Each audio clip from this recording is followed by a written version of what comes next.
kita telah beralih dari kekuasaan Macam ke kekuasaan Kelinci. Hari ini tanggal 1 bulan 1 selalu diingatkan oleh seluruh masyarakat Tionghoa, suku apapun, di mana keyakinan apapun mereka, kata mereka mengadakan perayaan, karena ini bukan keyakinan, ini budaya. Mereka boleh lakukan dimanapun, bila mana mereka beragama Kristen boleh di gereja, beragama Muslim boleh di masjid, Konghucu Buddha boleh di wihara atau kelenteng. Jadi tidak kaku dan harus pisahkan budaya dan keyakinan. Oleh karena saya katakan bahwa Imlek adalah budaya, bukan keyakinan.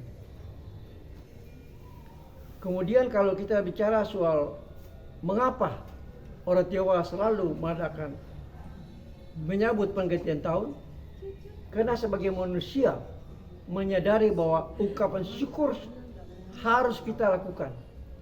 Karena dalam perjalanan sebelumnya kita telah dituntun dan kita telah diberi berkat dan kita diberi kesehatan sehingga kita dapat melewati tahun yang kemarin untuk masuk tahun ini.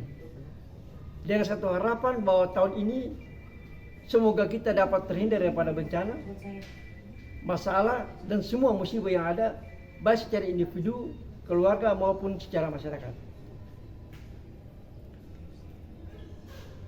Kebudayaan ada terdiri daripada 12 zodiak yang terdiri daripada Macam, babi, kuda, anjing, kelinci, tikus, ular, naga, kerbau, kambing, 12. Dan setahun ini dikuasai oleh kelinci air.